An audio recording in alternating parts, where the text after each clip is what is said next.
We go to chapter 9, business, marketing objectives and strategy. So we're going to start with marketing objectives first. Hello, you stopped that already, please. When we talk about marketing objectives, we're talking about what a business is trying to achieve over a period of time through its marketing. And when we talk about marketing, marketing simply means anticipating, identifying customer needs. So a business is trying to understand, anticipate, and identify what customer will need. And it wants to achieve a specific thing in the course of its marketing. So that is what marketing objective is. I'm going to repeat again. We call it marketing objective. Stop, please. We call it marketing objective because that is what a business is aiming at to achieve over a period of time through its marketing. So there's marketing, which means there's a reason for that. As soon as you are able to do your marketing, what you want to achieve after your marketing is what marketing objective is. Get the point? There's marketing, which is anticipation, identifying, producing the goods or services customers really wanted to buy. That is marketing. Why are you identifying what customer needs? Why are you anticipating what customers would need? Why are you providing the quantities customers want? You are doing this because you want to sell. Yes or no? So as soon as this is done, your objective towards doing that, because it started with marketing. So as soon as marketing is done, there's a result. There should be a feedback from that action. That is what objective is about.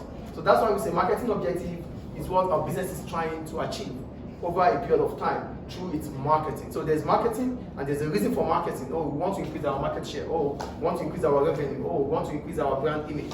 These are things we want to achieve through marketing. So because we want to achieve these things through marketing, then they become our marketing objective. Do we get marketing objective here? Do we get it or not, please? Okay. So marketing objective. I wrote marketing objective. These are aims a business is trying to achieve through its marketing. So marketing aims are following: one, increase market share. When we talk about the market share, what does the market share simply mean? The market share means the percentage of your own sale in the market compared to the total market sale. So the formula for market share is total brand sale divided by total market sale multiplied by 100. We leave that aside anyway. So let's go back to increasing market share. I wrote a business may aim at ensuring it has the highest market share in the industry. Increasing the market share allows a business to increase its output, which may result into exploiting economies of scale. So when you are able to increase, the point is, we want to stop pricing this. Stop. The point is, we want to increase our market share. Why do we have to increase our market share? As soon as we are able to increase our market share, it means we have more customers buying from us instead of buying from our competitors. That is the point about increasing market share. Do you get what market share increase means now? It means your customers, more customers are buying from you instead of your competitors. That is what increasing market share is about. And as soon as this happens, it means you are able to increase your scale of operation. You'll be able to produce on a larger scale. Before now, you have 1,000 customers. Now that you're increasing your market share, you have 1,500 customers. It means you need more output, isn't it? Isn't it, please? Yes. So needing more output means you are going to operate on a large scale. Operating on a large scale will allow you to exploit economies of scale. Because economies of scale is a cost advantage you get because you are expanding. So when you are able to increase your market share, it allows your cost of production, your average cost of production to fall, which means you will be making a lot of profits and you'll be able to be competitive.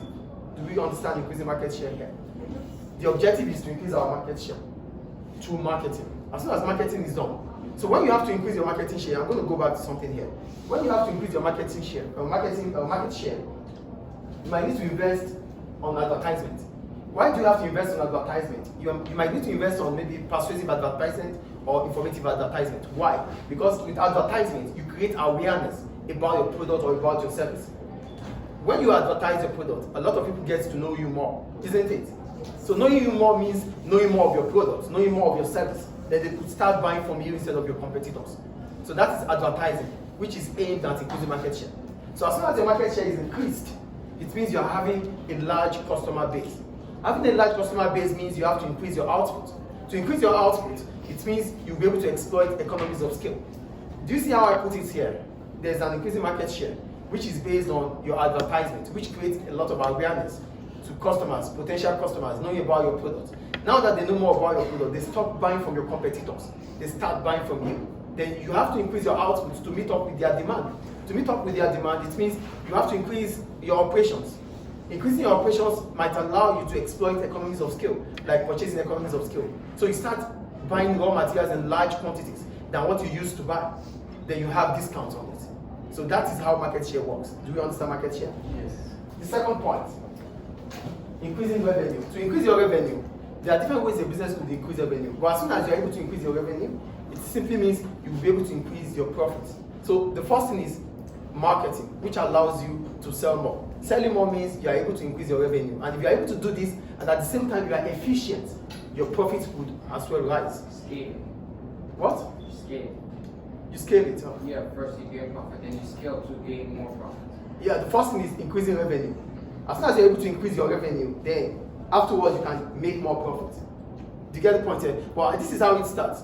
When you reduce the price of your product, so let's take the first thing is in reducing the price of your product.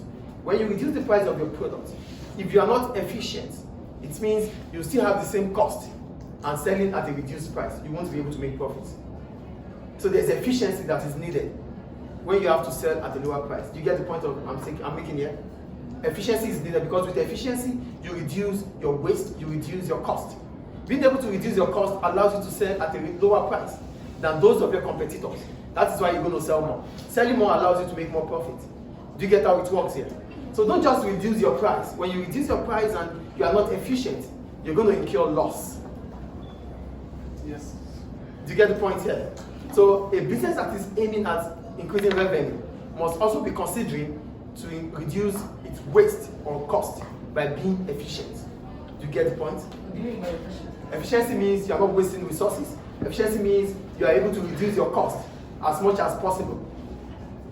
Is it clear, please? So here, that's about increasing revenue. So to increase your revenue, you might need to invest on online advertisement. Online advertisement in regards, because with online advertisement, you are able to showcase your product, your service, to large numbers of customers, and they might start buying. Do we get it, please? Any question about that? Yes? No, revenue is not profit. Profit is total revenue minus total cost. Revenue simply means the amount you are able to sell from the product you have available. So to make your profit, it's going to be the amount you have spent to make the product available minus, no, the amount you've sold the product minus the amount you make in making the product available. I'm going to say it again. Profit is TR minus TC. TC is the amount you spend on the product to make it available. Can you just stop that already or I kick you out? Profit is the amount, for the total cost, this is the amount you spend to ensure that the product is available to be sold. Now that the product is available to be sold, the amount you sell the product brings your total revenue.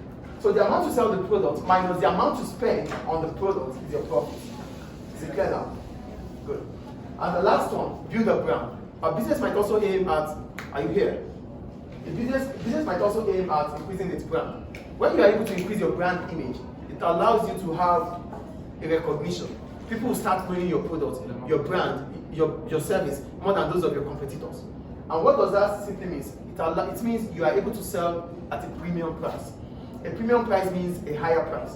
Because you have a brand that is solid, that is strong, people will want to be associated with that brand. Like Apple, irrespective of whatever the price is, they're going to buy. Isn't it? So because it's a strong brand. Do you understand what strong brand is here? Do you understand what strong brand is here? So for you to become a strong brand, you might have to exploit unique selling points. What's a unique selling point?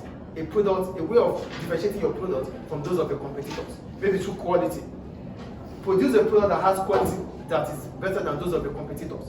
That gives you a unique selling point. Then when you're able to achieve a unique selling point, your brand becomes stronger and better than those of your competitors. So every now and then in that market, they always look out for your brand. Do you understand the point here? And for you to be able to increase your brand image, you need to invest heavily on social media. Because social media reaches large numbers of customers, potential customers and existing customers. Your Instagram, Facebook, Twitter, and what? Is it clear, please? Lastly, a business will be able to achieve its objective if they are smart. So we need our smart analysis if our objectives are to be achieved. And what are the smart analysis? Whatever your objectives are, it must be specific. And whatever means specific, it needs to be known that this is what we want to achieve over a period of time. So one is smart, that's specific. M stands for measurable. So don't set an objective that you cannot reach. Set an objective that you can measure in terms of quantity and quality. Set objectives that some other people have achieved over time that you can count and work upon. It must be agreed upon. So you don't just set objectives because you are the manager. Your employees, your subordinates must also agree with them. Don't just set the objective. Seek opinions of your subordinates so that you can all work together to achieve the objective. Is it clear? That's about agreed upon. Then realistic. Don't aim at what is not possible. So when you set an objective, ensure you have resources that will allow you to achieve those objectives. That is realistic. Do we get realistic here? Realistic. Set objectives that are attainable. Give resources that are going to be useful for those objectives to be achieved. Don't tell me to teach when you don't give me or provide me with markers or what resources I needed. I won't be able to teach. Do you understand realistic here? And the last one, time specific. Whenever you set an objective, you have to specify it with a time. It needs duration. If not, then you won't be able to achieve it. So, we need to achieve this in the next 2 months. So as soon as the 2 months is done, you'll be able to know what you are able to achieve. But when you are not time specific, it means you cannot measure how far you've gone in achieving that objective. Do you understand SMART analysis here? You have to be specific, it has to be measurable, you have to agree with your subordinates, it has to be realistic, and it has to be time specific. Is it clear? Any question about it?